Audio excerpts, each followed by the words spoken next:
know I got the receipts, girl. You know I got the receipts.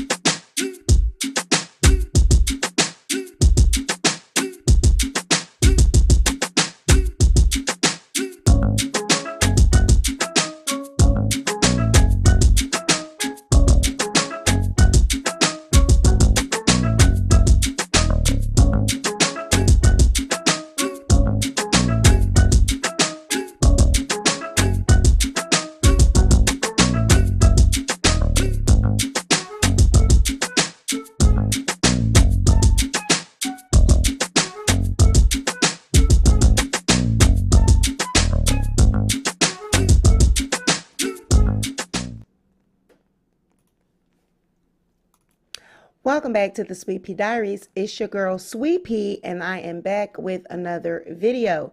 If you are a returning subscriber, welcome back to my channel. And if you are a new subscriber, welcome to the Sweet Pea Diaries. Be sure to like this video, share this video, but most importantly, be sure to subscribe to the channel.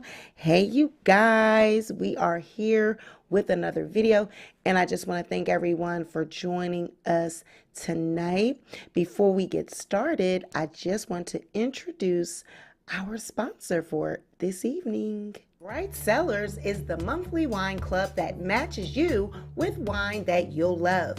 Get started by taking the Taste Palette quiz to see your personalized matches. Now, Bright Cellars matches you with wines from all over the world, curated to your taste buds. They are focused on finding unique hidden gems from small vineyards all over the world. And with hundreds of private label wines, you'll be able to try a new wine you've never tasted before. All you need to do is take their 7-question quiz so they can gather your taste preferences and deliver wines you're guaranteed to love. Each box is completely unique to your taste palette, meaning no box is ever the same. Each box comes with wine education cards for each bottle that outline the tasting notes, suggested pairings, best serving temperatures, and its origins. Wine wisdom cards help show you how to store and open your wine, keeping it tasting fresh for longer. Now, all Sweet Pea Diaries viewers will get 60% off your first purchase by clicking on the link in the description box below. Thanks again to Bright Cellars Wines for sponsoring this video.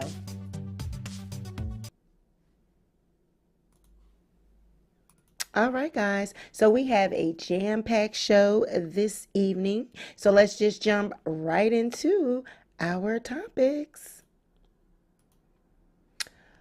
Oh man, this one, this right here, it just proves that, we are not ever going to get over this shit in America. Bank of America has apologized for mistaking the director of Black Panther for a robber. On January 7th, filmmaker Ryan Coogler, who is black, walked into a Bank of America branch in Atlanta. Now, per the New York Times, Coogler was looking to withdraw $10,000 to pay a family medical assistant.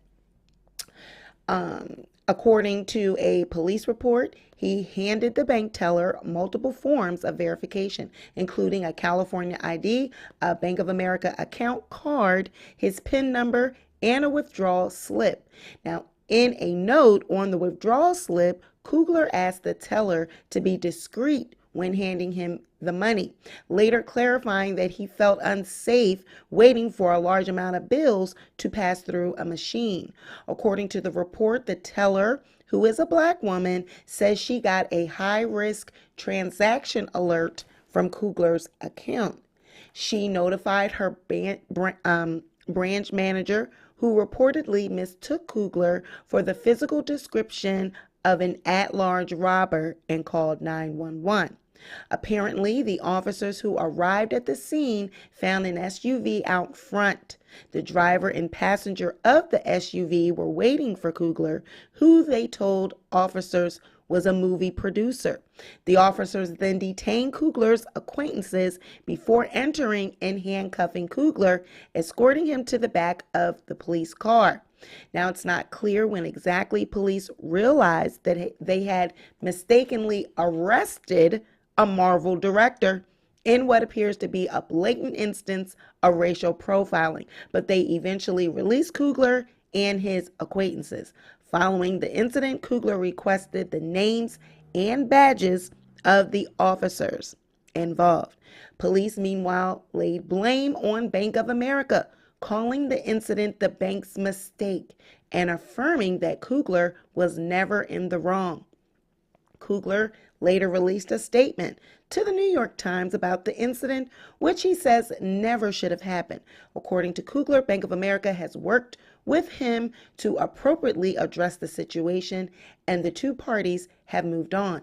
In a separate statement, Bank of America apologized to Kugler and expressed regret.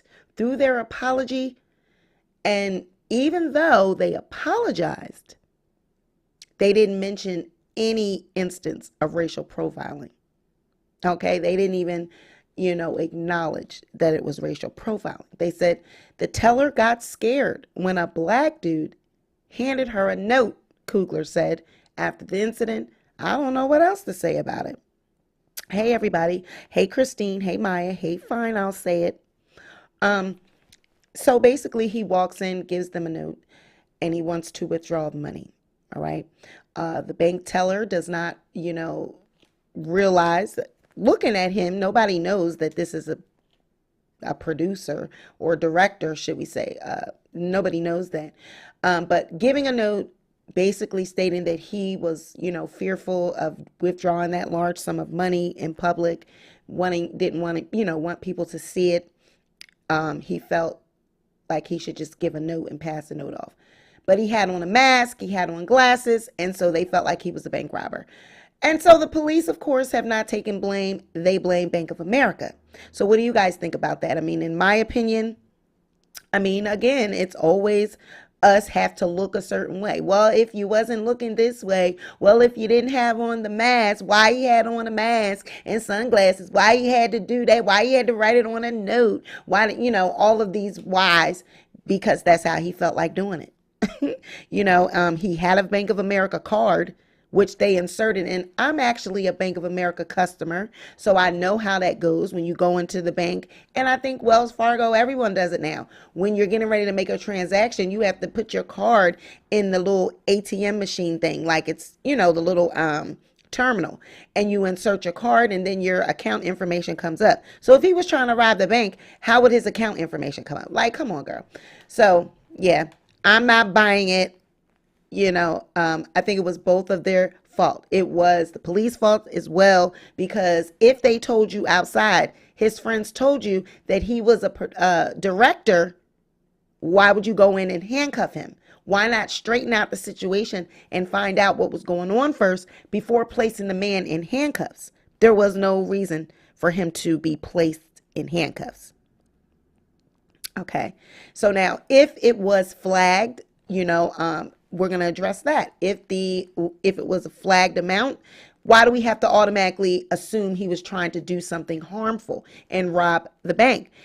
I'm pretty sure he's not the only person that comes. Atlanta, Georgia, there's a lot of people that are, affluent and they have money, white, black, Latino, all races. So just because he comes in there to get a large sum of money and it flagged the bank, okay, it would have done that for anyone else. Would you have handcuffed them, or would you have assumed that they were trying to rob the bank? No, you assume that because he was black and he had on a mask and everything. We're in COVID, we're in a pandemic, and he just looked the part, so I'm not buying that.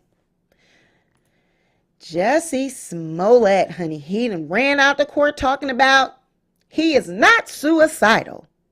Sheriff, Court-Sherri. I am not suicidal. I am not suicidal, and I am innocent. I could have said that I was guilty a long time ago. Child. Now, this is something else. Now, Jussie Smollett flips out after a judge calls his testimony pure perjury and sends him to jail for 150 days for the hate crime hoax. A Chicago judge has sentenced former Empire actor Jussie Smollett to serve 150 days in jail, 30 months on probation, and ordered more than $120,000 in restitution and $25,000 in fines. Smollett refused to speak prior to his sentencing. His attorney said he advised Smollett not to speak given the complexity of a likely appeal. But Smollett did angrily address the judge in the courtroom after he learned that he was going to be spending some time behind bars. He said, "I am not suicidal," then repeated in an increasingly loud tone. He forcibly asserted his innocence moments before he was hauled off to serve his sentence. A jury last December convicted Smollett of staging a fake racist and homophobic attack against himself in January of 2019 and of subsequently lying to the police in the aftermath thereof. Smollett, according to prosecutors, concocted the entire affair, which they said involved a makeshift noose, oh my goodness, the supposed pouring of bleach, and the purported claim that the attackers yelled, "This is a MAGA country." The original charges against Smollett were suddenly and surprisingly dropped by State's Attorney Kimberly M. Fox under what Smollett's defense attorneys characterized as a negotiated settlement. Now, a special prosecutor re-examined the case pursuant to a request from Sheila O'Brien, a retired appellate court justice who was writing merely as an alleged interested party, according to the defense.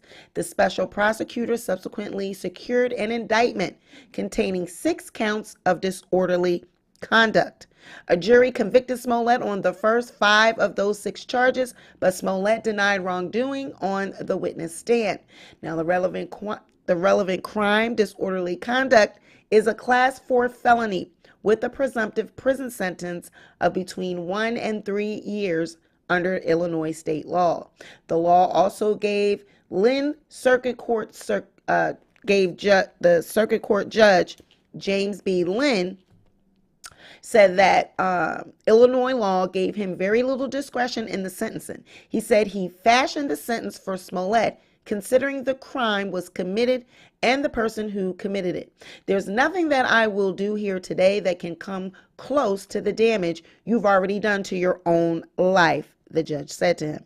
"You've turned your life upside down by your misconduct and shenanigans.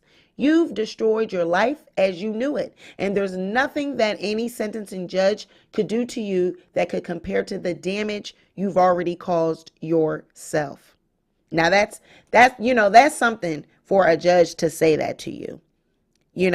Like, there's nothing that I can do to you that you haven't done to yourself. Like, me sentencing you is nothing compared to how you have ruined your life and your career. So the judge said, "So who is Jussie Smollett?" The judge asked rhetorically, while noting Smollett has been convicted of hoaxing a hate crime. There are ironies in this case, and the ironies are many, and they are profound. The judge said he was talking about Smollett's testimony itself. The judge noted that the close-knit Smollett family cared deeply about social justice and that the conviction indicated a degree of hypocrisy that blows his mind. The judge said Smollett, who was making $6 million a year, likely didn't act for money. Rather, the judge said Smollett craved attention and threw a pity party for himself. This judge went in on him. He went in on him.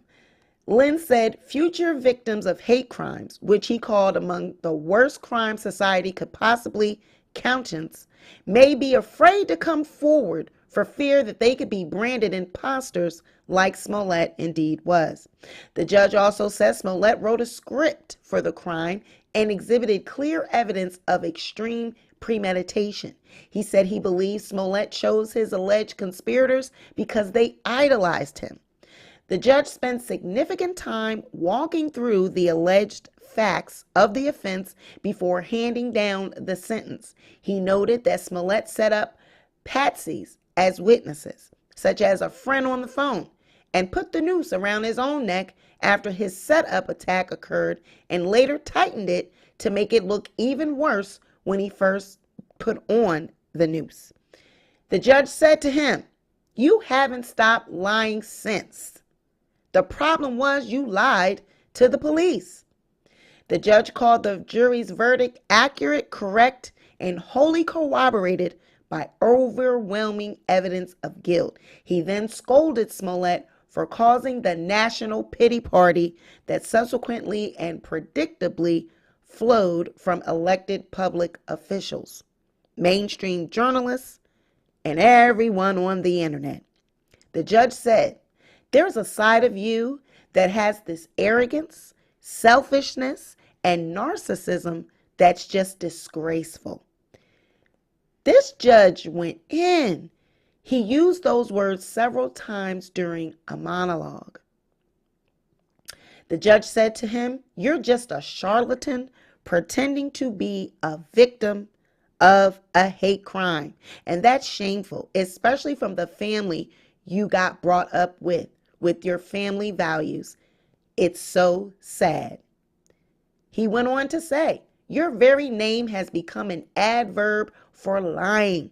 He said people now refer to similar conduct as pulling a Jussie.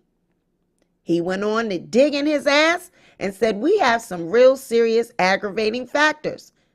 Your performance on the witness stand. This can only be described as pure perjury." Now, despite the harsh words, the judge credited those in the arena of seeking social justice for coming to Smollett's aid and said he was crediting those wishes. Prior to sentencing, a special prosecutor said Smollett's proven beyond a reasonable doubt lies had a tremendous chilling effect on real victims of hate crimes. The state asked for $130,000 to be reimbursed to the city of Chicago, the same amount a civil lawsuit seeks. Now, testifying for the defense, Rich Daniels, the musical director for Empire, testified in Jussie's favor. He called Jussie a breakout star and said the show became huge in both the black community and the community at large because of him. The director went on to say that Jussie was a loving, wonderful young man who volunteered to appear at black schools to motivate youth. He called Jussie charismatic, caring, and intelligent. Another defense witness, Sharon Gelman, said she hoped people would see the Jussie that she knows.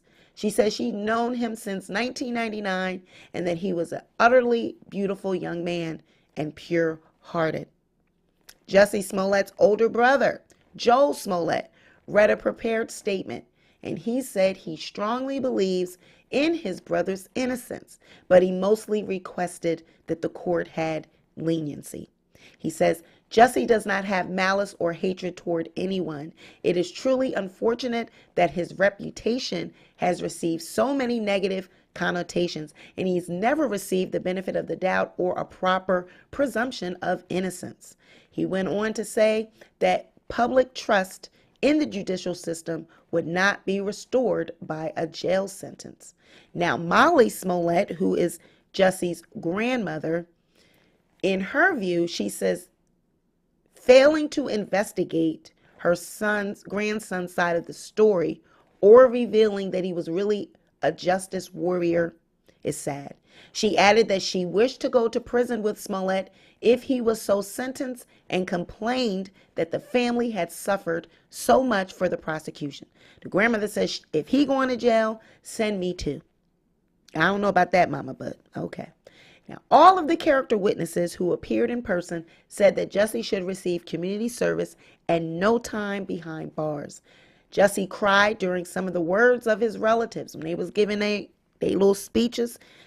Lock me up with him, give him leniency. Jussie cried.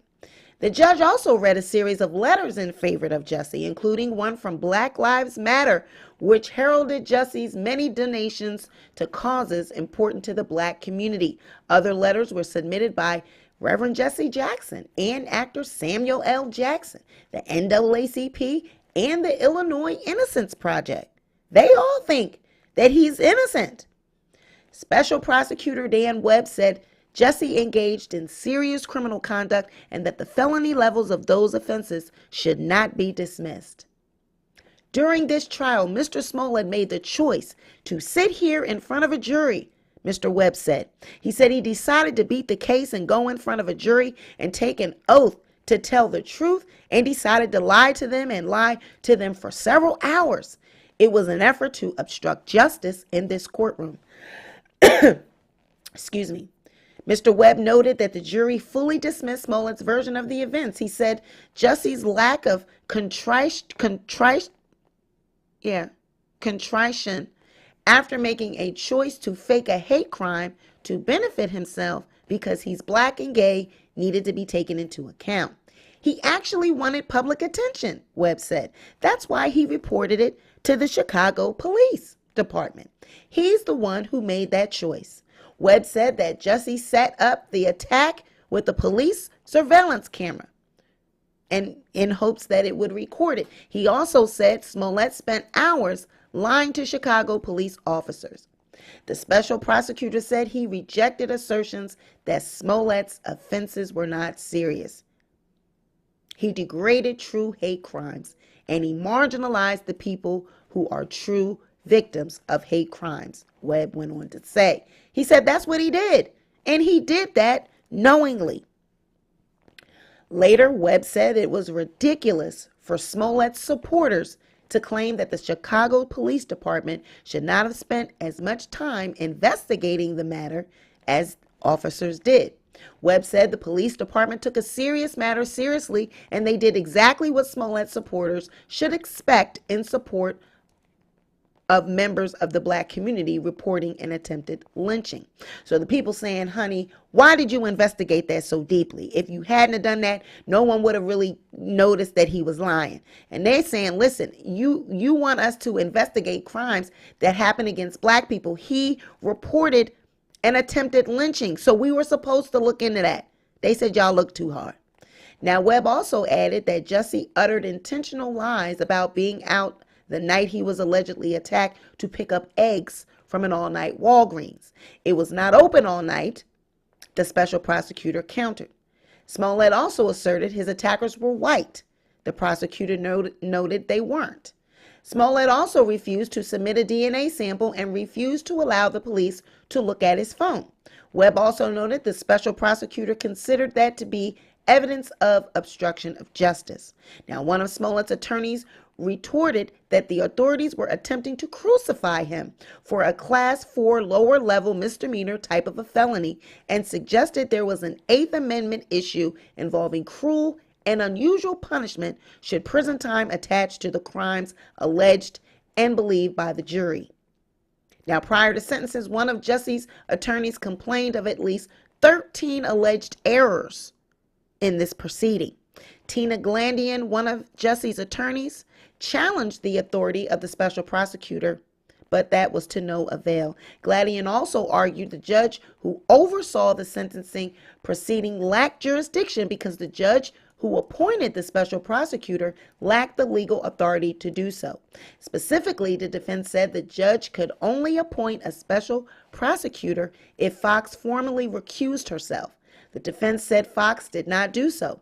Therefore, Glandian said the court violated the separation of powers and usurped the role of legislature by redrafting the statute, which authorizes special prosecutors.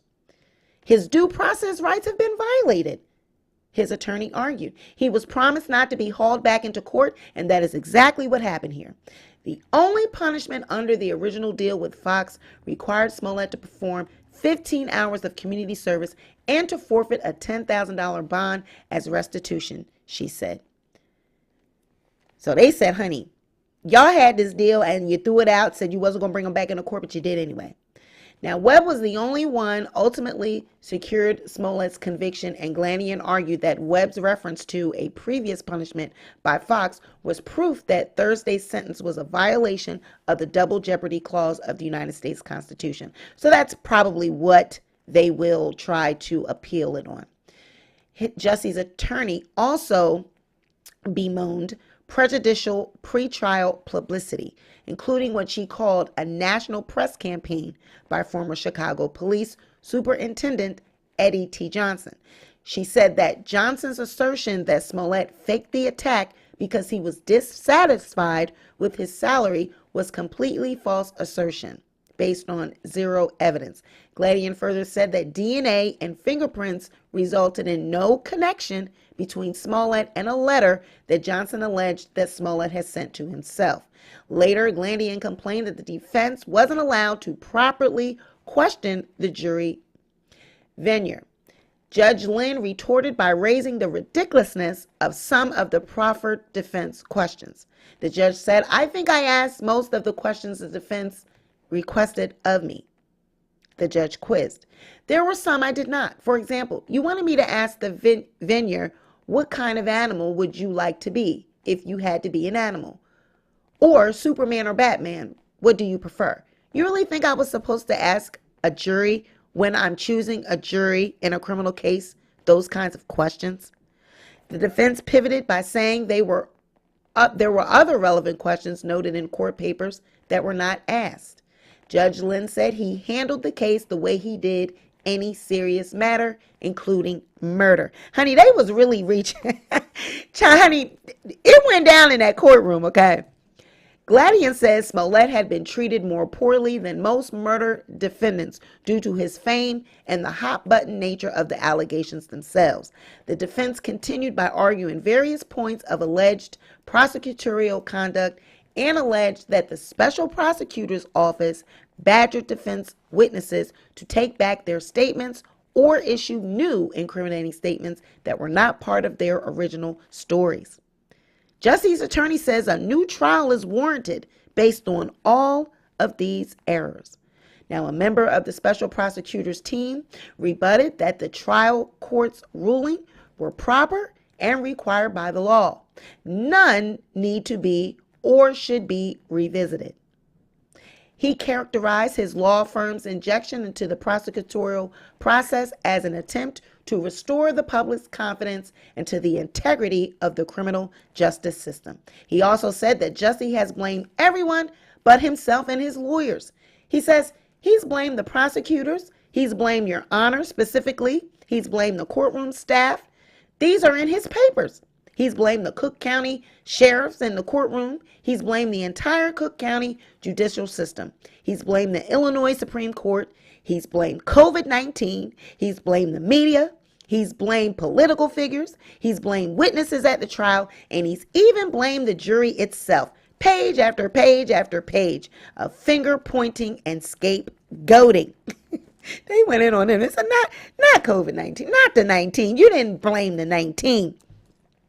In other words, according to the special prosecutor's office, no new trial was necessary. After more than an hour and a half of such back and forth arguments, Judge Lynn cautioned that the appointment of a special prosecutor was not a sign that Fox's office did anything terribly untoward or unethical. Public confidence in this entire affair was shaken, and a second look was necessary, the judge said.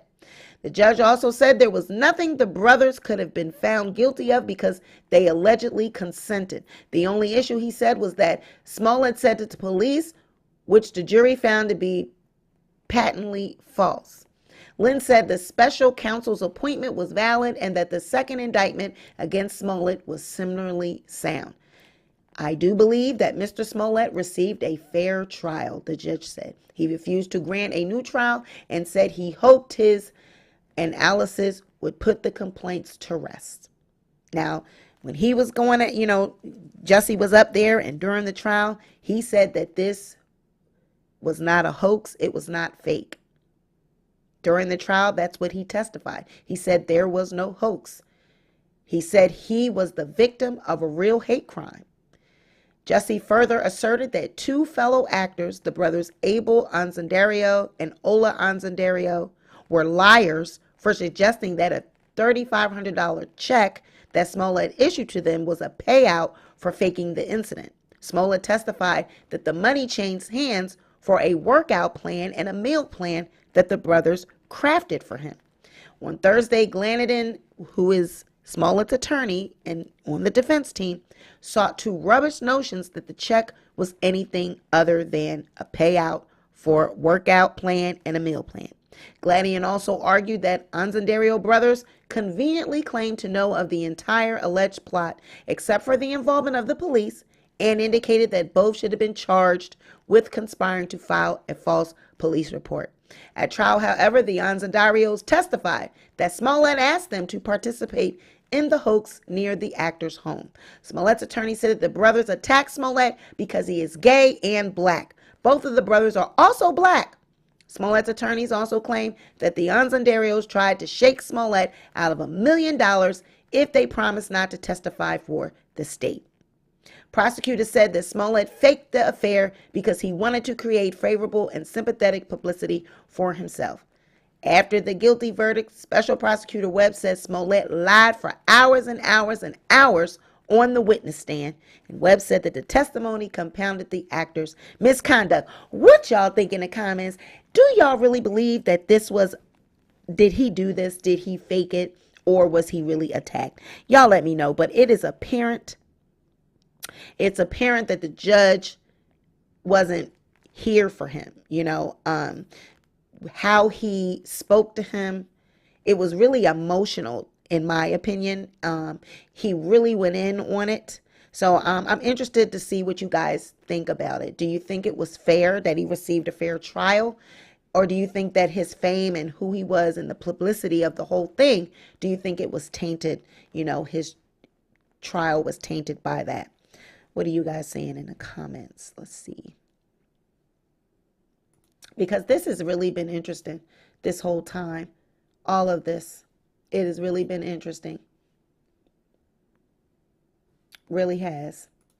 All right, let's see what y'all comments see. Oh, Jeffrey says, there is no way that Jussie did any of this crap he's being accused of. Another mixed man being taken down. Fine, I'll say it says, baby, Chicago downtown is one of the coldest areas when it's winter. So during the polar vortex, you didn't see nobody that didn't need to be out there. Oh, man, it's cold. She said, Lightbulb said it was the 19 below that got him. Jussie helped the gay agenda on Empire. Ooh, Tiffany says he deserves more jail time. Tiffany says he faked it. I knew something was off the very first day. Maya says, wow, he continues to lie. Reminds me of Tasha. Yep, damaged his career. Very sad, Jussie.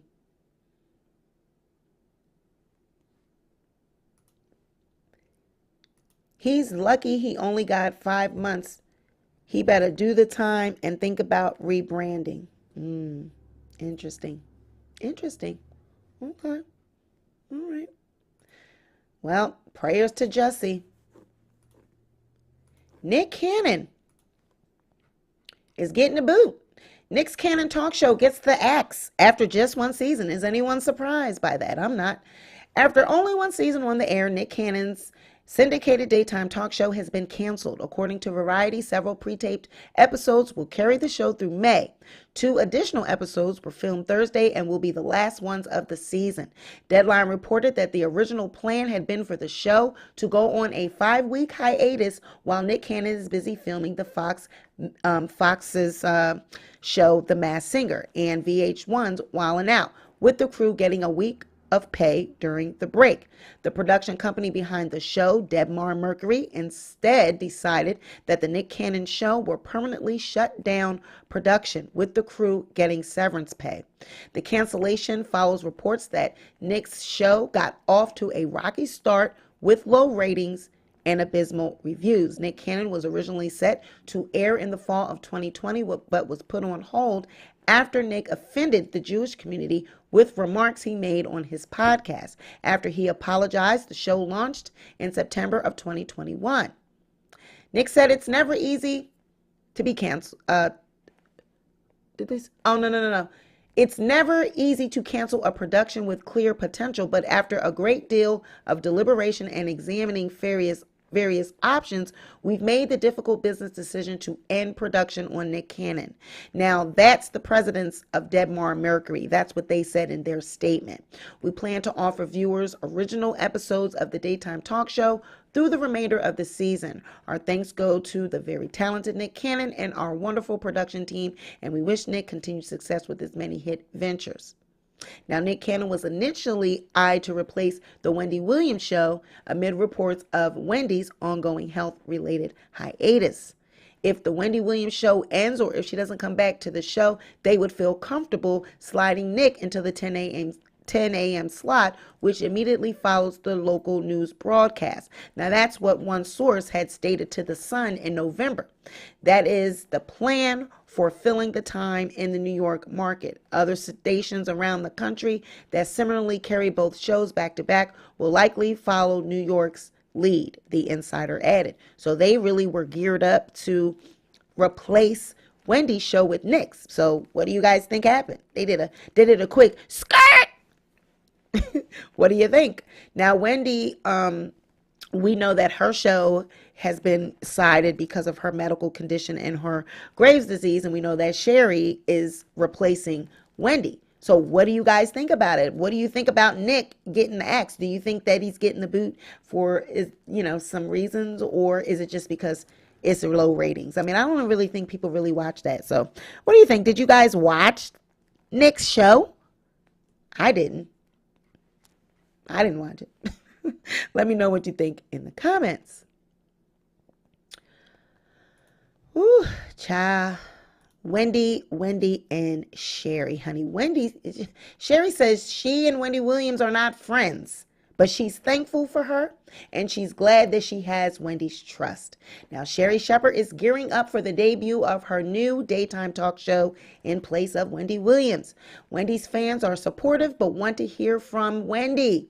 They want to hear from the queen of media.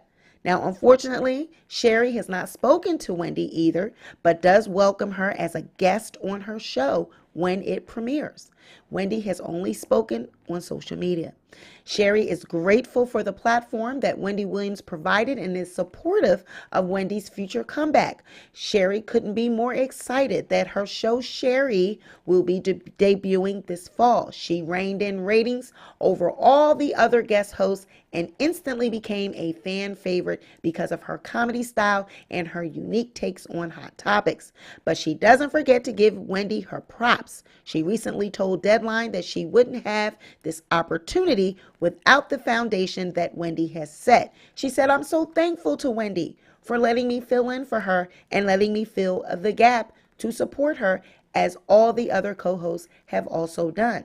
I'm thankful because if it wasn't for Wendy, the eyes wouldn't have been on me. I'm so thankful to her. We're all praying for her." Sherri also says she has not spoken to Wendy Williams. She hasn't spoken directly to her at all. Wendy has not spoken directly to the media since her hiatus began last fall. She even created a separate Instagram account from the show ahead of the announcement that Sherri would be replacing her.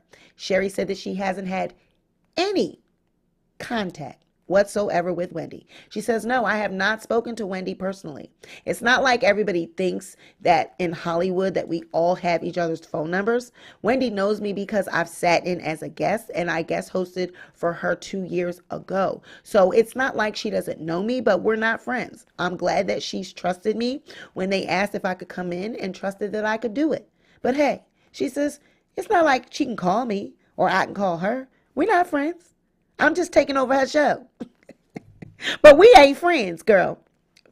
I don't think she meant it like that. What do you guys think? Let me know. But I don't think she meant it like that. She's just basically saying that, hey, we're not friends. Unlike what you guys think that Hollywood, everybody knows everyone and we can just go, hey, I can ring, call. You know, celebrities do try to act like that when they name drop and they try to act like they all know each other. She said, I'm keeping it real. I don't know Wendy like that. She can come on my show. She can come sit down and she can cop a squat when on my show. Girl, I'm with you. If it wasn't for Wendy, nobody would even be checking for Sherri Shepherd. You wouldn't have had this opportunity. So I'm glad that she does, give Wendy her flowers, But I need to know what's going on with Wendy. Hey, Cocoa Butter Barbie, what's going on with Wendy? Where's she at? Why has she not? Where's she at? If it was me, if I was Wendy, it kind of makes me think, is there something mentally wrong with Wendy? Is she really not capable of speaking for herself? Because where is she? Yeah, she did that. Let us see that little stuff on the beach. But somebody told me that wasn't, recent. That was given very much last year. Hey, Red Label Confessions and Reactions. I'm just surprised that she has not done more of a video, a live, something. It gives that she's not in the right frame of mind. She's not the Wendy that we all know and love. Yes, she's getting older. Yes, I get that whole narrative. But there could have been a little more. She can give us a little more. All right. But, honey, Sherri said, we ain't friends. Ain't like I can call her and she can call me. But you can come sit down. Oh, the shade. Khloe Kardashian, honey, she said she tired of being compared to Kim and them. Khloe is tired of being compared to sisters Kim and Kourtney. She said it was always emphasized that they were so much prettier. Now, Khloe Kardashian is opening up about what it was like to be compared to her older sisters. She she's set to launch a new reality show with her famous family on Hulu this spring, and she recently spoke with Variety about her time in the spotlight and shared some of the hurtful things she's read about herself in the media. She says, when I was younger, I was always compared to my sisters in a way where I can't be related to them because we look different. It was always emphasized that they were so much prettier, and that's just really poor taste. Those things were definitely really hurtful, just to always be compared to them, especially in the fashion or beauty world, comparing our bodies or faces. Now, Khloe has long been plagued with rumors that her dad, the late attorney Robert Kardashian, was not her biological father, with many people speculating that it was family friend O.J. Simpson who was actually Khloe's real parent. Khloe has long spoken about being told she was less attractive than older sisters Kim and Kourtney. She told Cosmopolitan UK back in 2013 that she's always known that I'm not Kim and I'm not Kourtney. I've always been okay with that. I probably thought I was prettier before I entered the spotlight because being compared to somebody else every day does sort of beat up your spirit and soul. But it's made me stronger. In July 2021, she appeared on Leomi Anderson's Role Model podcast, where she says she was often told she was the fat, ugly sister during her school years as well. She says there were so many other kids at the other school and it just wasn't my thing. She said, I kept getting questioned if I was really related to my sisters because I look so differently. I just kept getting it. Now, while Khloe has dealt with plenty of haters, she told Variety in her new interview that she doesn't want to spread negativity on her social media platforms, where she has more than 216 million followers. She says, this might sound really corny, but I try to be kind to spread positivity on all my platforms, she said. I know I sound like a hippie right now, but I experience so much hate and negativity that I want to do the complete opposite. I have so many people that I will write and say that will write in and say that they're suicidal or they're going through this or that. I can say literally one sentence and it's prevented them from doing something really harmful to themselves. So if I can make someone feel seen, I'm proud of that. Now, what y'all think? I do know that does have to be, disheartening for Khloe. I mean, we do know I've done it. I've compared her, to her sisters. I mean, I have said that she's OJ's daughter. I've said that. We've had that discussion on this channel. But it's obvious that she looks different from the Kardashian sisters, from the Kardashian clan. It's obvious. Kourtney, Kim, Kendall, Kylie, she does look different. And I'm not saying, that OJ is her dad, but I kind of believe that there might be some truth to that because you guys remember in one of the episodes where she did get the, results and that who was her father, and she didn't want to read the results. She didn't want to, she tried to say, oh, you know what? It doesn't matter. I don't even want to know. But she knows, and I really believe that it could be some truth to that. When you look at her daughter, when you look at True, and you see that, she's mixed, she's biracial, her dad is black, Khloe's white, but she's really African American, Khloe's daughter. And it just kind of makes me, think that she got that black blood. I mean, you got the, grandpappy blood. I don't know. You ain't heard it from me, but I do think that there's some truth to that that could be a thing. Yes, she does. She looks like the kids OJ has with Nicole. She does. And she is. Khloe is very beautiful. Khloe is very beautiful. I hope people can be nicer to her knowing how it affects her. And you guys know, social media can be cruel. She favors OJ's daughter, Sydney. She does. She does. Yeah, Sherri said, flop a squat, girl. Come on, talk to me. So, I don't know. What do you guys think about it? She is beautiful. She is. But let me know what you guys think about that. Do you think OJ is Khloe's dad? I don't know, y'all. Well, before we jump into our Scandagram, we got one more sponsor that we got to brag, and I don't want to say that word. We got one more sponsor that we need to tell y'all about. Child, don't let me be saying, oh, she thinks she...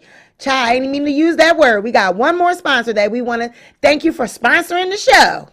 I want to give a huge shout out and thank you to ExpressVPN, friend of the channel and protector of my online data. They are giving away 3 months free on a 1-year package to all Sweet Pea Diaries viewers by using the link in the description box below. Now, this is a service that I personally use 100% of the time when I'm on the internet using my phone or computer. It allows me to bypass content restrictions while traveling and ensures all of my data is 100% private and safe wherever I connect to the internet. Using ExpressVPN also allows you to get discounts when using services like Expedia, NBA League Pass, and Netflix. ExpressVPN also has 24/7 customer support to answer any questions and support all of your needs. So take back your internet privacy today by clicking on the link in the description box below and find out how you can get 3 months free.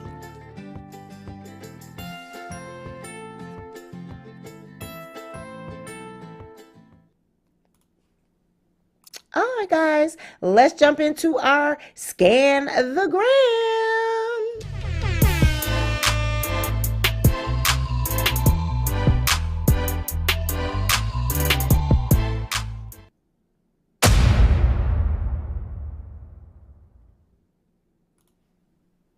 All right, now our Scandagram segment is where we go over topics that I found while scanning Instagram, okay? You know, stuff that I think that is, you know, we're going to kiki laugh about, and some stuff is funny and some stuff is not so funny. So let's jump into it. Now, this one, we actually covered this in our first segment about the Black Panther director. Well, this is actually the 911 call from the bank teller. Check this out. They had a debit card and he inserted it. He gave me a California ID, but I was like, okay, how do you want the cash back? And he's like, just look at the note. They had a debit card and he inserted it. He gave me a California ID, but I was like, okay, how do you want the cash back? And he's like, just look at the note. So she asked him, how do you want the cash back? And he said, just look at the note. So there was, of course, explosion on Twitter. And this person, I thought that this comment was accurate. Ryan Coogler 911 call clearly shows that the teller admits to receiving ID and not looking at it. Number 2, dispatch sent officers before receiving all pertinent info and says none of his information was even verified and sounded like even she didn't believe a crime was in progress. Gross. What do you guys think about this? I mean, what do you think about them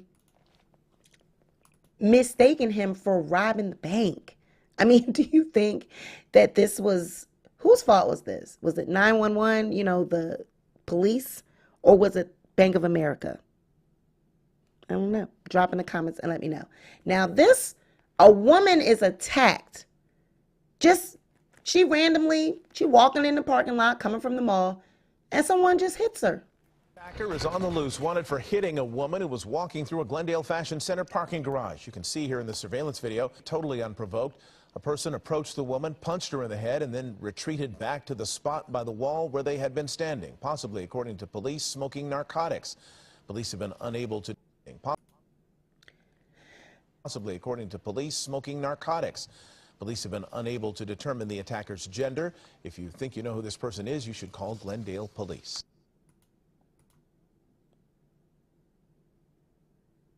So, child, they was smoking narcotics on the sidelines.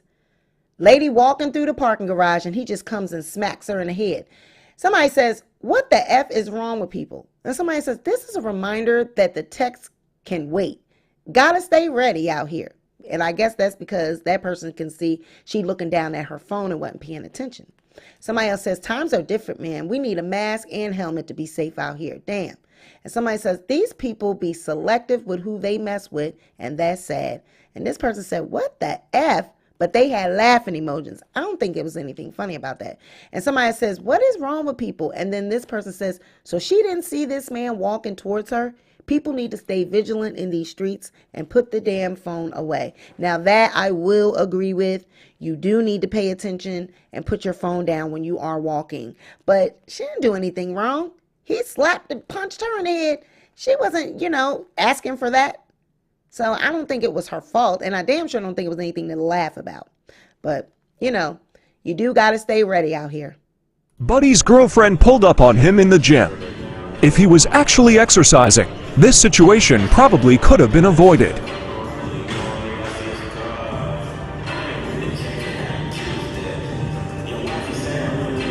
She just stood over him as he did whatever on his phone. Hopefully it wasn't bad.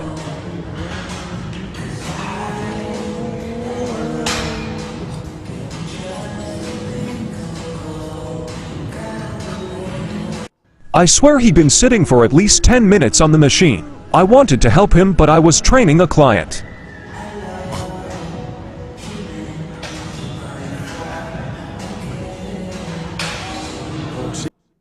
Almost the whole gym was watching, waiting for him to notice. When she left, we told him that whatever you did on that phone for the last 15 minutes, she saw it, buddy. He ran out after her, and I haven't seen him in the gym since this was in January. So, child, this man was at the gym. He on his damn phone, not paying attention. And his girl been standing over him for about 15 minutes. And there was a person that was training, a trainer was training his client, and he filmed the whole thing. But my thing as a paying client, why are you filming other people in their business? And you supposed to be training me. So you took my time so you could film somebody and throw it up on social media. Put your phone down. Everyone want to catch a moment. But what I don't understand is how this man, he didn't feel her behind him. He was in that phone. He was engrossed, whatever he was doing. And honey, she posted after that, no, I am no longer with him. I confronted him later that evening and ended our 7-year relationship. Ladies, know your worth and know when to leave. So she must have caught him cheating, something in that, whatever was interesting in that phone.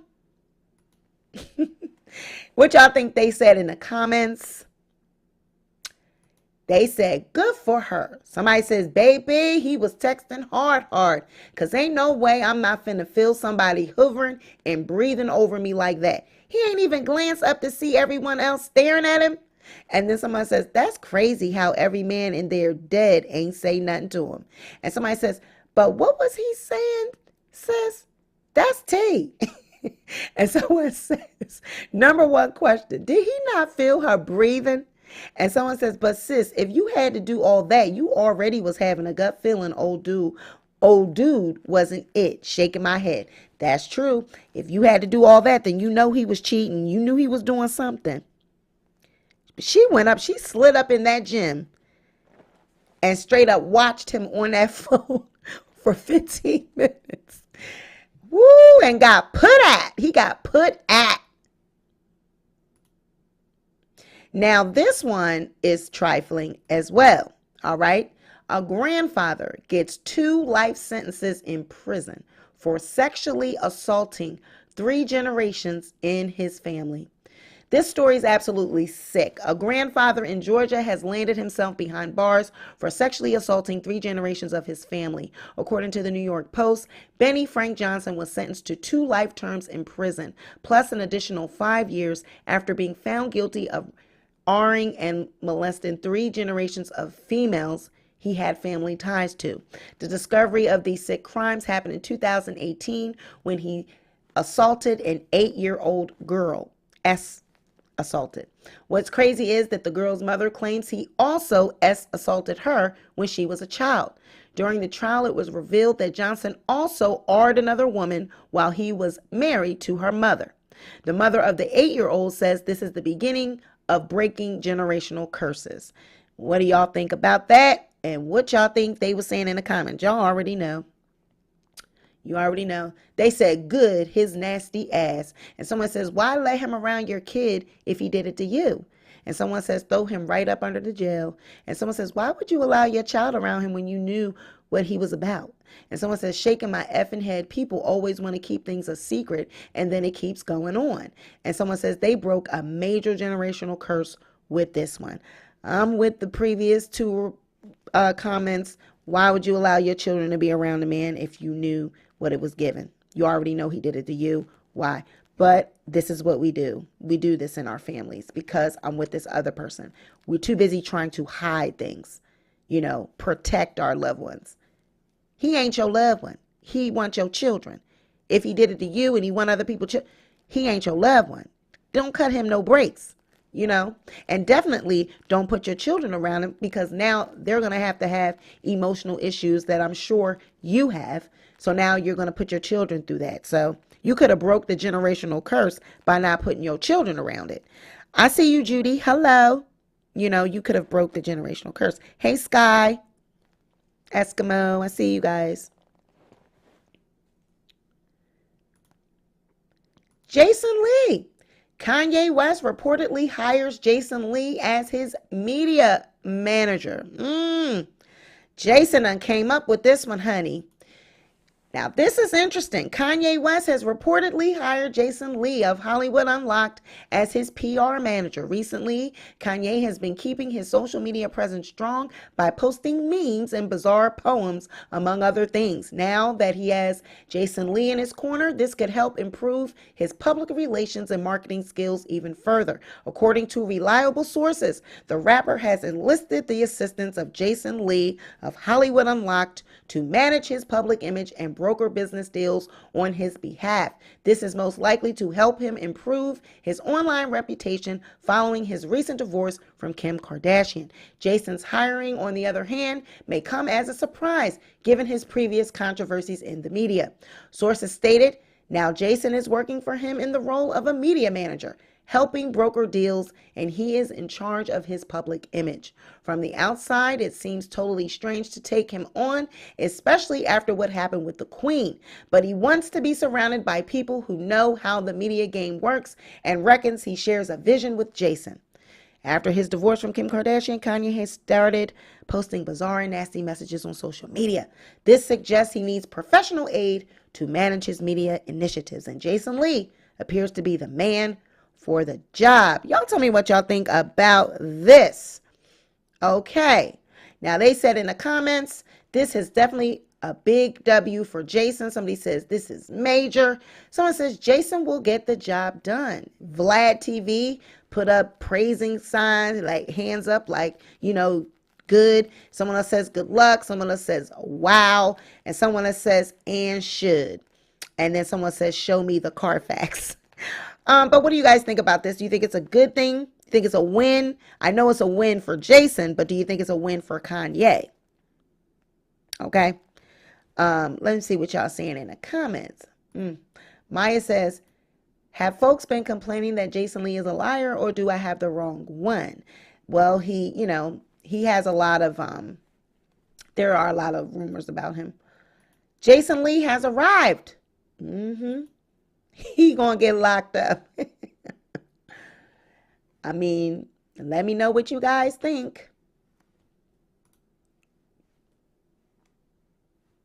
Let me know.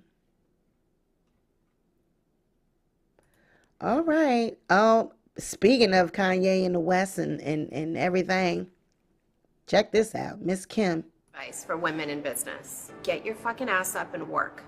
It seems like nobody wants to work these days. That's so true. You have to surround yourself with people that want to work. have a good work environment where everyone loves what they do.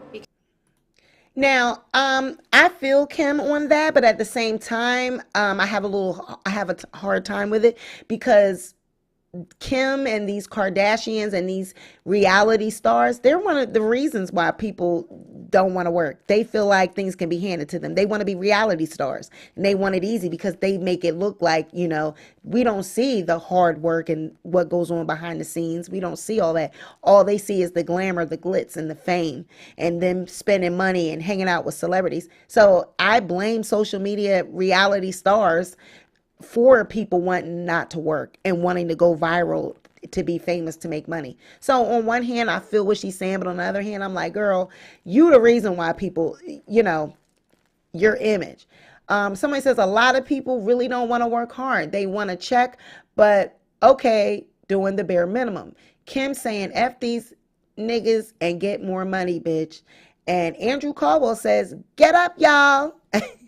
Someone else says she not lying. Someone else says facts. Someone else says this is true. And someone says, did she lie? I mean, no, she didn't lie. But at the same time, like I said, the reality stars, they make it look like, oh, this is easy. We got glitz, glamour, we got money. And then people, they don't want to work because they want to go viral. So let me know what y'all think. Junior Kodak, man. Yeah, you know what time is it? Kodak, you trying to be like you, boy?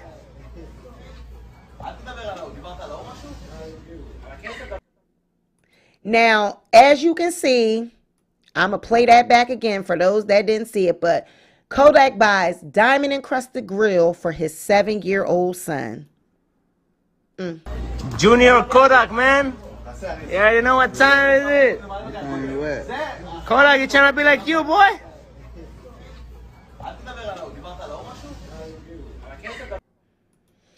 They said in the comments, the child looks so uncomfortable. Someone says, and all he wanted was some toys from Target. And someone else said, I just keep my comments about people, kids, and parenting to myself. And someone says, so braces just wasn't on the table? And someone says, that little boy probably just wants some Robux. Robux from Roblox. And someone says, this is a mess. Let his teeth be free. And someone else says, he looked just like his daddy. For real. Of course, it got to be the girl, the last comment. He looked just like his daddy. And that's what he wants to look like. And we know that boys look up to their fathers. We do know that. But my question is, isn't his teeth still falling out? I mean, he's young. He's still got baby teeth. So how are the teeth going to fall out with the diamond encrusted caps? I need to know that. When I was looking at that, that was my question the entire time.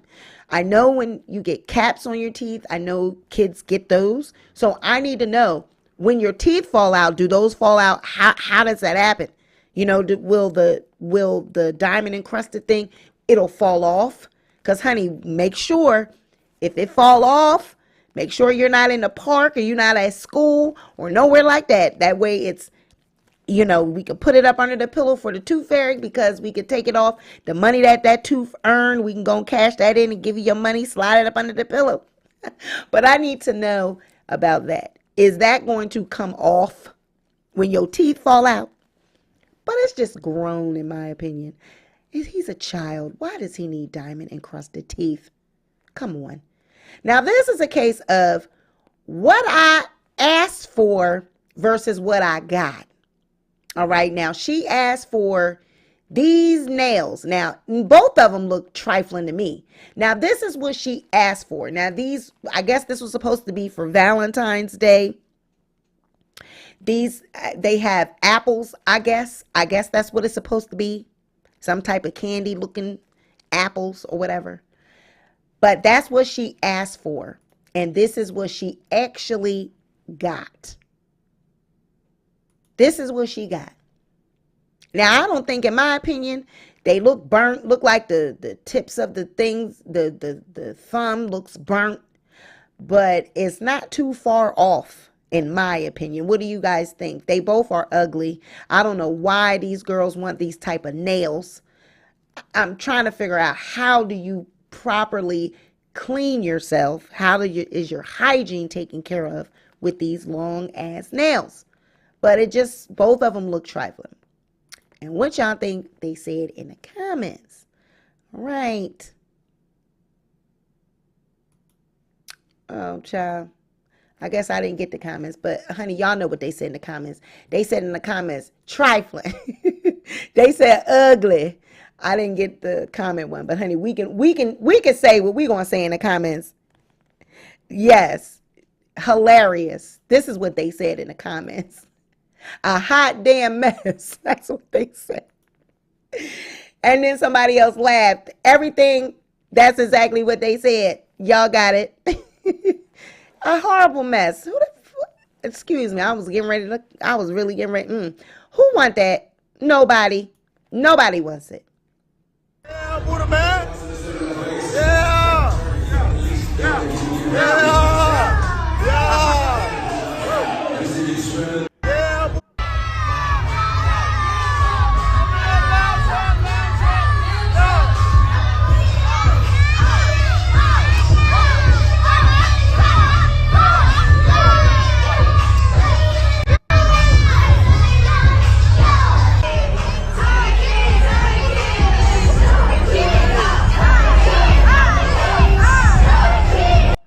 Now, in case you don't know who these children are, this is Offset's son. And that's Offset in the back. Hey, Buddha man. That's Offset in the back. Yeah, Buddha man. Yeah. Yeah. Yeah.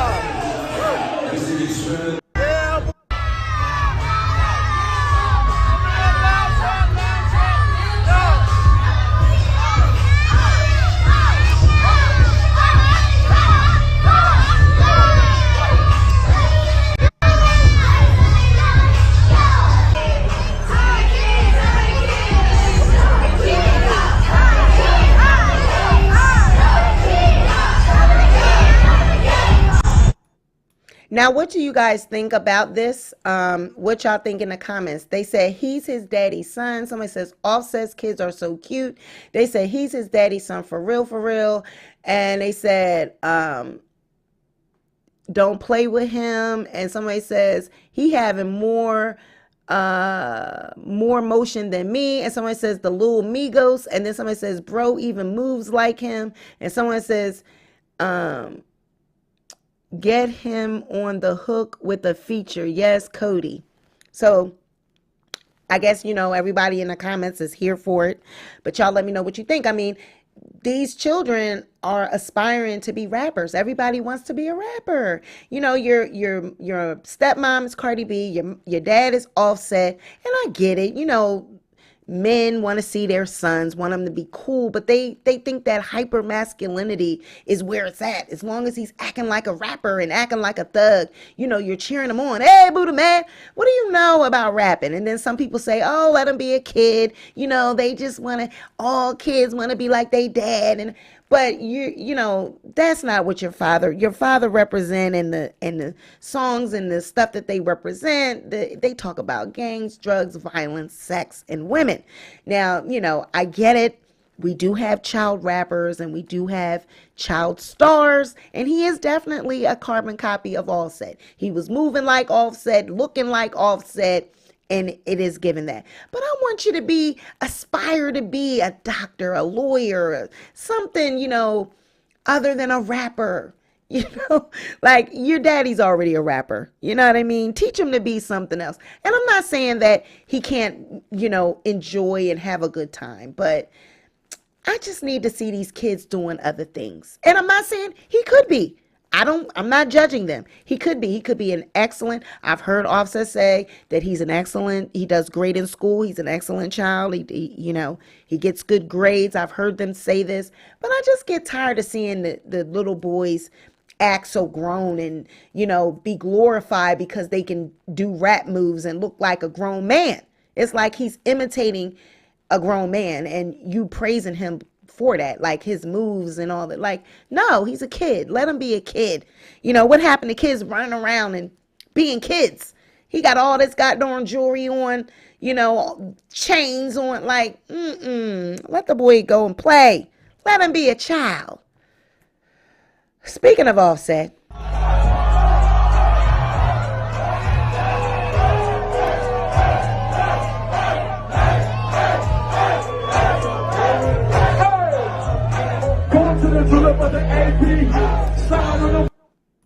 Child, Offset, he be killing them, honey. But this outfit was given 70s.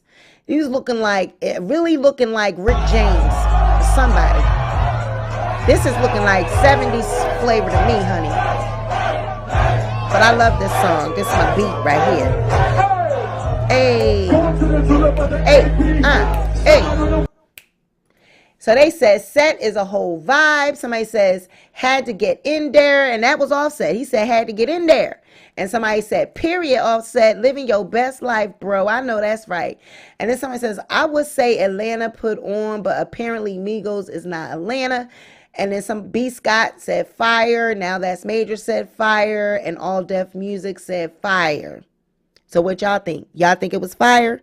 Bro, I'm with you on this one.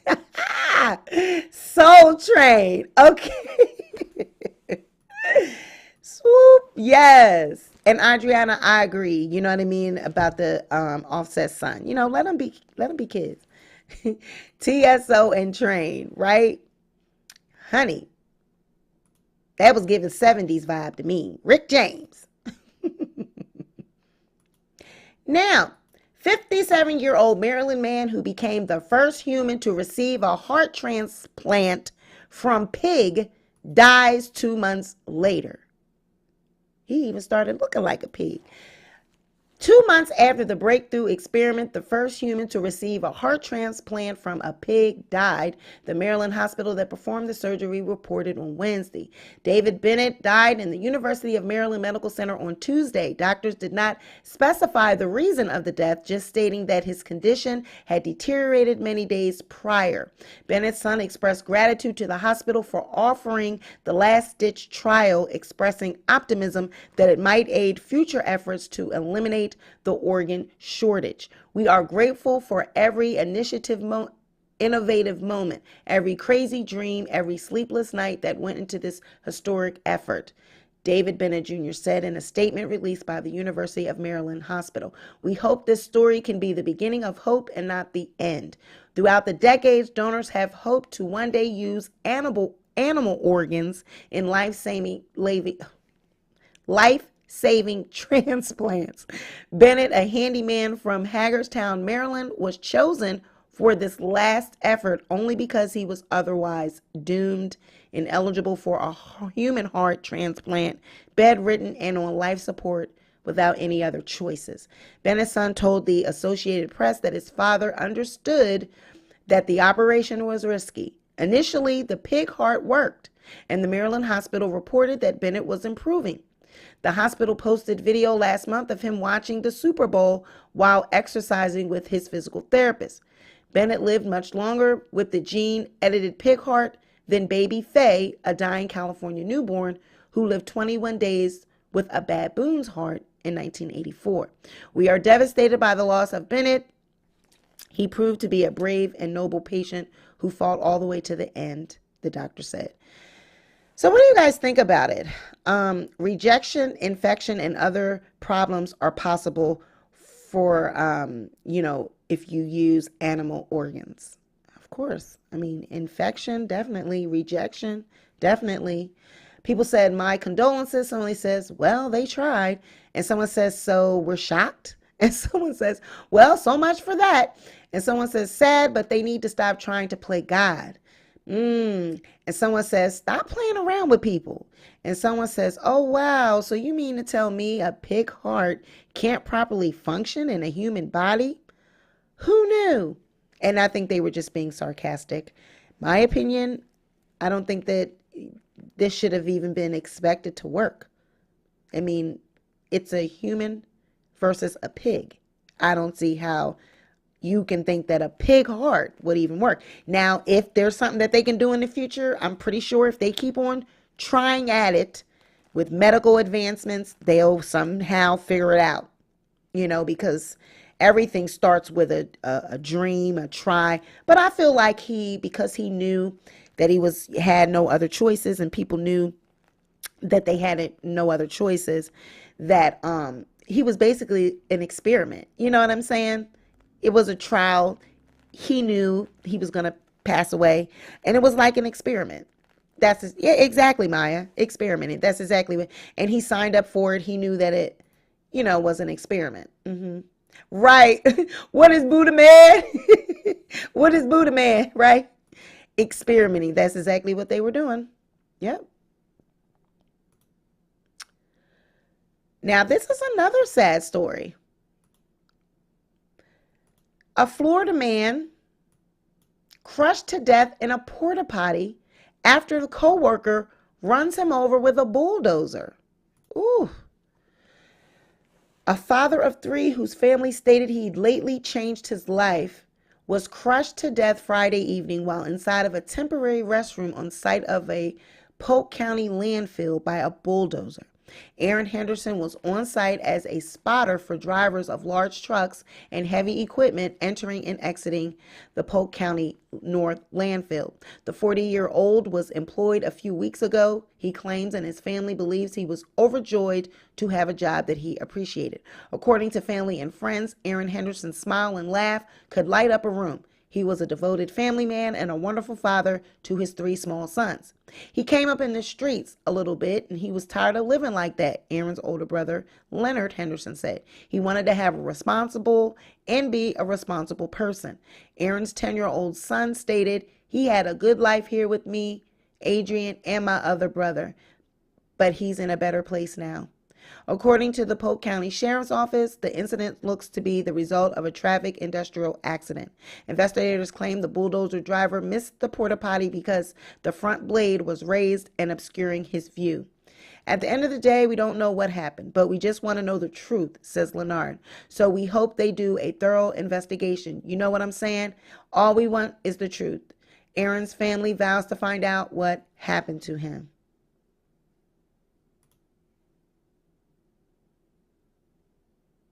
Father of 3 who recently turned his life around, but Friday evening, Aaron Henderson was tragically killed while he was working at the Polk County North Central landfill. Fox 13's Catherine Hawley is live near there tonight. So, Catherine, you spoke with his family today. How are they holding up? Well, Kelly, they are leaning on each other for support and still processing this horrible news, questioning how this could have happened. Loved ones say Aaron smile and laugh could light up a room. The 40-year-old was a family man who recently turned his life around. He came up in the streets a little bit and he was tired of living like that and he wanted to have a responsible and be a responsible person. He says Aaron was hired to work at the Polk County North Central landfill a few weeks ago, a job he was really enjoying and excited about. He had a great life with me and Adrian and my other brother. He's in a better place now. The father of 3 was killed on the job Friday evening, crushed by a bulldozer while inside a porta potty. The Polk County Sheriff's Office says it appears to be a tragic industrial accident. Your brother was here the other day just happy, and then all of a sudden you never see him again. Investigators say the driver of the bulldozer was heading to an area to park for the end of the day. They say he didn't see the porta potty because the front blade was elevated and obstructing his view. We're told OSHA is investigating, but no one from the agency got back to us Monday. According to the sheriff's office, the medical examiner ruled Aaron's death accidental. At the end of the day, we don't know what happened, but we just want to know the truth. You know what I'm saying? So we hope they do a thorough investigation and, you know what I'm saying, and come back with the truth. That's all we want is the truth.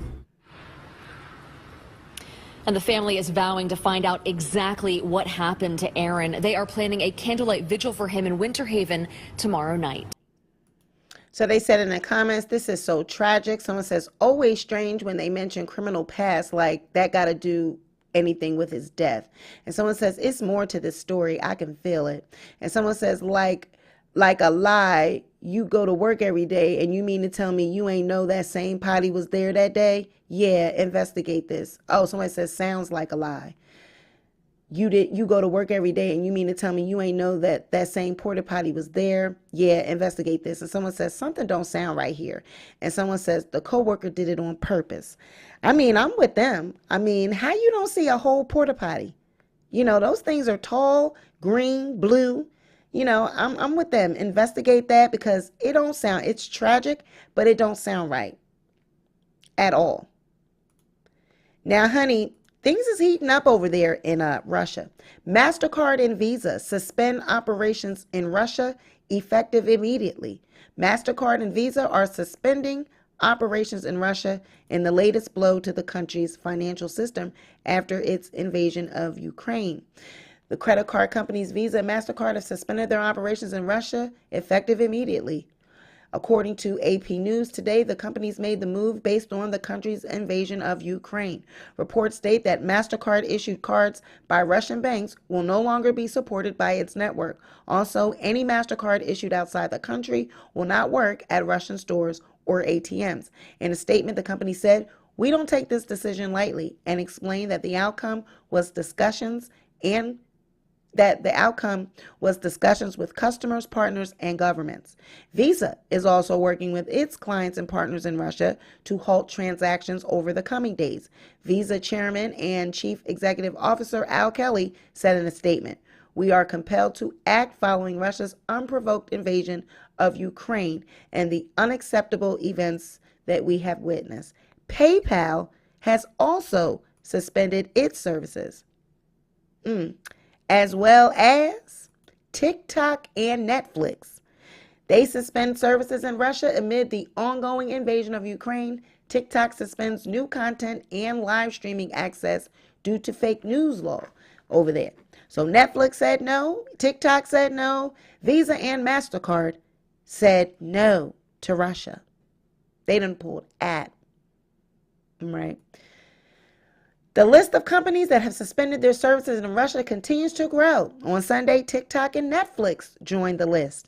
TikTok has not completely suspended the use of their app, but only certain features, while a rep for Netflix has confirmed that the streaming service has been totally suspended in Russia. According to NBC News on Sunday, TikTok announced that they have suspended new content and live streaming abilities on their platform in Russia. The suspension is due to Russia's new fake news law, which has now made it an offense to disseminate what it described as fake information about the country's armed forces. TikTok said in a statement, "In light of Russia's new fake news law, we have no choice but to suspend live streaming and new content to our video service in Russia while we review the safety implications of this law." However, when it comes to Netflix, their service has been suspended in the country. The Hollywood Reporter states that a Netflix spokesman said, "Given the circumstances on the ground, we have decided to suspend our service in Russia." Woo! So what y'all think they said in the comments about that? And they said, "No Netflix and chill." Someone says, "Russia gonna blow us up out of boredom." And someone says, "Cut they water off too." And someone says, "I'm over it. Point me to the next planet, please." And someone says, "Finna be a ghost town over here." And someone says, Go on ahead and lower the cost while y'all at it. Ain't like they watching TV." And they said, "It's about to be boring as fucking Russia." Oh my God. But you know, that is serious. Anytime that they have decided to suspend,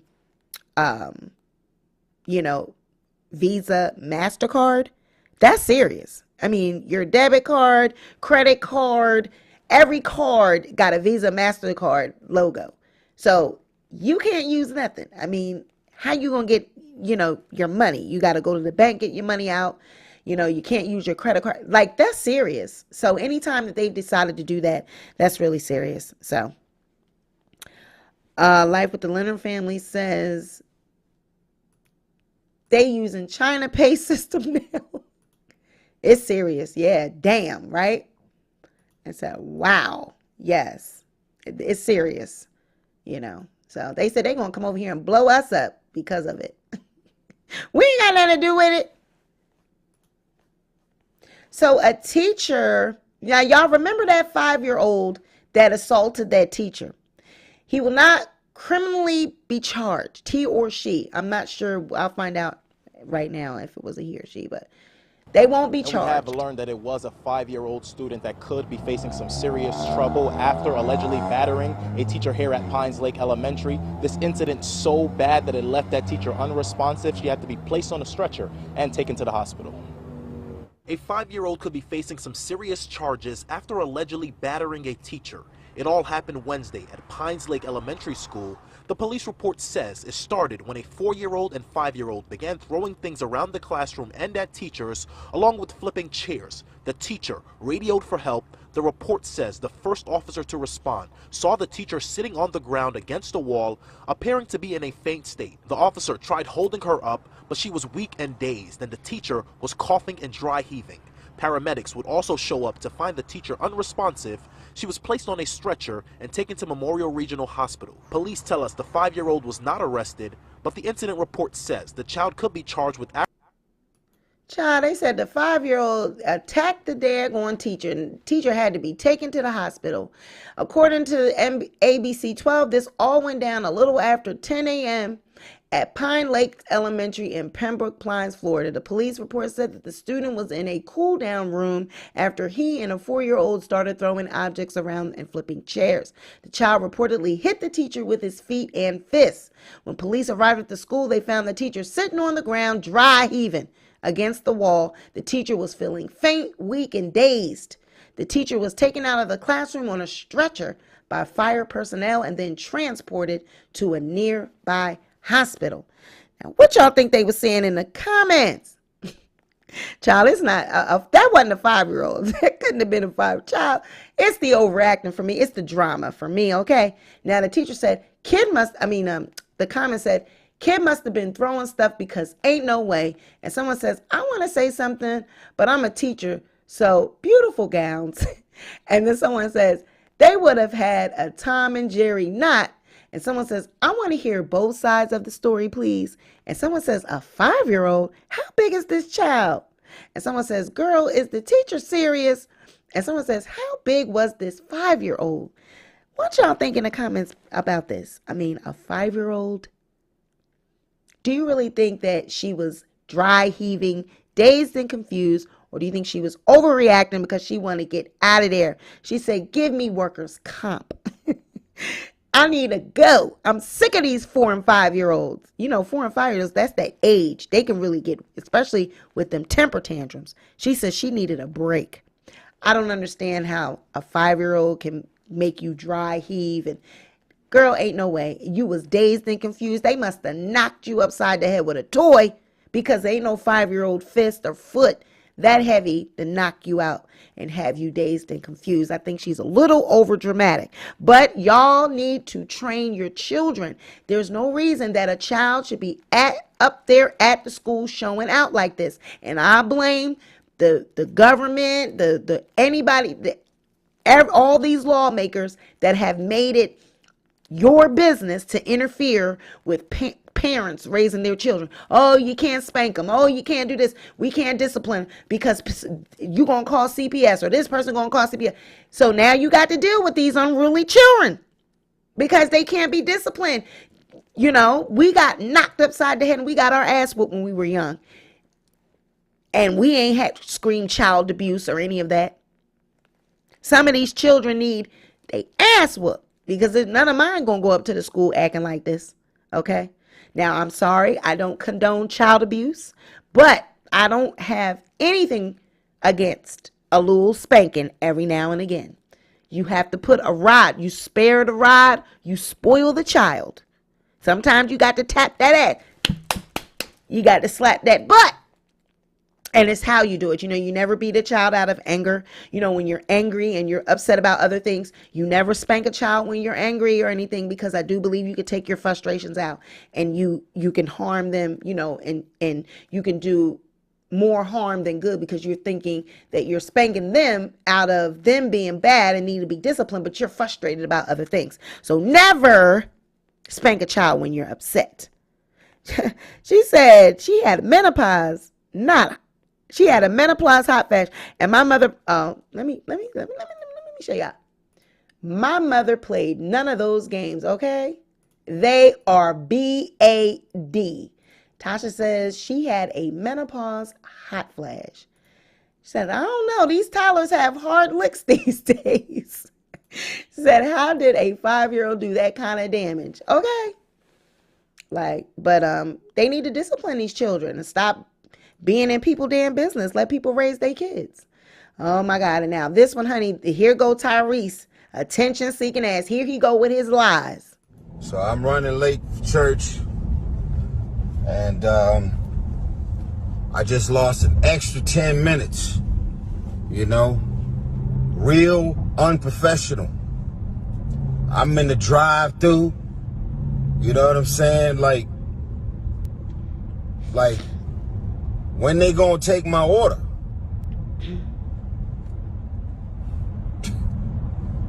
Like, it's crazy, man. I'm starving.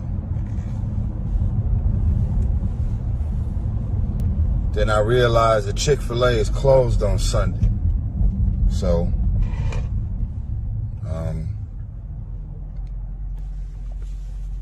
whatever, I don't get out much.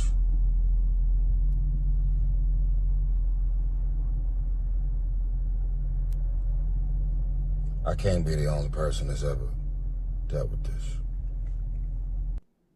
So they said in the comments, yeah, they praying over the chicken on Sunday, bro. And someone says, I definitely been in a Chick-fil-A line on Sunday and they were closed. And someone else laughed. And someone says, I love you, Tyrese. No, you are not the only one. Thank you, Jesus. But Chick-fil-A got standards. And then someone says, he should have known better when he didn't see a line down the street. And someone says, whatever, I don't get out much. Blah, ha, ha. And someone says, what more do you want from me? But I'm not buying it, Tyrese. You know good and got... Tyrese loves attention. He loves attention. He know good and got darn well Chick-fil-A is closed on Sundays. How many people know Chick-fil-A is closed? We all know that Chick-fil-A is closed on Sunday. He loves attention, and he just gets in front of this camera and lie, just like he lied on our last Scandagram when he gonna say the woman at the hotel counter thought that he just committed a carjacking or something, had to ask, was he okay? Because he had that prop makeup on, because he left the studio and told them they ain't have to wipe the makeup off because he wanted attention. Instead of going down there and apologizing to the one, he had to come on live and let us know. This, something not right with Tyrese. I'm sick of this attention-seeking activity with him. He know good and goddamn well Chick-fil-A is closed. Just Valencia says Tyrese is arrogant. Eskimo says Tyrese is going through some things. Po baby. Tyrese want attention. That's what's wrong with him. Because everybody know that Chick-fil-A is closed on Sunday. I'm not buying it, Tyrese. Now, this woman questions why people don't want to return to work and don't want to go back to the office after doing remote work through the pandemic, and another user gathers her. So y'all know we did the Scandagram and we covered Biden is saying he want people to go, encouraging people to go back into the office following COVID, because now they're trying to act like COVID was never really a thing. It's giving everything's good now. Going back to your normal routine. So this one lady says, why people don't want to go back. It says, question, and don't fight me, because I know y'all like to tussle on here, but why y'all lazy asses pissed off about remote working coming to an end? Okay? And she further goes on to say, not to be insensitive, but y'all spent damn near 3 years being home. Y'all saying y'all want the pandemic to be over and to return to some sort of normalcy, yet you don't want to go back to work. LOL. And some people, and then she says, people got so complacent when doing nothing or just enough to get by for the last 3 years that now doing the normal things like getting up and going to work every day is a problem. So somebody gathered her, okay? Somebody took the time and went through her previous, posts on Twitter, and a person said, why we don't want to go back? This says, so we can enjoy working from the comfort of our homes so we don't have to feel like this. And they threw her own words back at her ass. So previously she had posted back in 2019, 2020, and 2021. One post said, getting up from work every day is so ghetto. I can't.